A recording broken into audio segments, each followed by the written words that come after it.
Hello बच्चों, आज की इस वीडियो में हम जानते हैं केमिस्ट्री के दो सबसे बेसिक सवाल कि एलिमेंट और एटम किससे कहते हैं। सबसे पहले आइए बात करते हैं एलिमेंट पे। एलिमेंट ऐसे सब्सटेंस होते हैं जो सिर्फ एक ही तरह के एटम से बने होते हैं। कहने का मतलब वो सिर्फ एक ही टाइप के एटम से बने होंगे। फॉर एग्जाम्पल आपको बताएं तो ऑक्सीजन हो गया, गोल्ड हो गया, या फिर ऐसे कई सारे एग्जाम्पल्स आते हैं, क्योंकि आपको पता ही है 118 एलिमेंट टोटल है। कहने का मतलब क्या, समझिए ध्यान से। मान लीजिए हमारे पास कोई वॉल, दीवार। अगर हम आपसे पूछें कि ये दीवार किससे बनी हुई है, तो आप कहेंगे ये दीवार किससे बनी है, ईंट से बनी है और सीमेंट से। अगर हम कहें थोड़ी देर के लिए, आप मान लीजिए सीमेंट नहीं है, तो सिर्फ किससे बनी है, ईंट से। क्या वो ईंट अलग अलग तरह के हैं?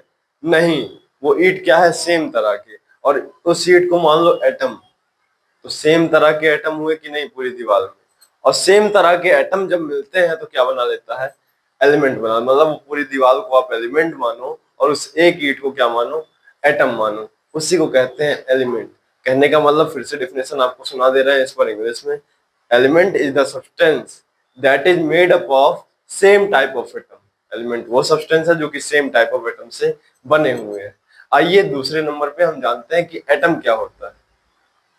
एलिमेंट जिस सबसे छोटे पार्टिकल से बना होता है, कोई एलिमेंट है वो जिस सबसे छोटे पार्टिकल से बना होता है उसी को कहते हैं एटम, जो कि उस एलिमेंट की सारी प्रॉपर्टीज को अपने अंदर रखता है।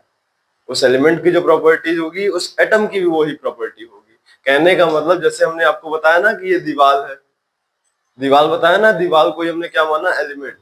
तो उस दीवार में सबसे छोटा पार्टिकल कौन होगा, एक ईंट तो होगी।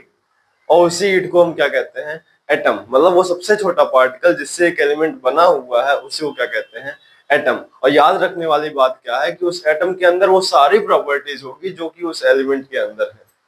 अगर आपको एलिमेंट और एटम समझ आया तो कमेंट में लिखिएगा कि कंपाउंड के ऊपर भी वीडियो चाहिए, तो हम आपके लिए कंपाउंड के ऊपर भी वीडियो बनाएंगे। Thank you.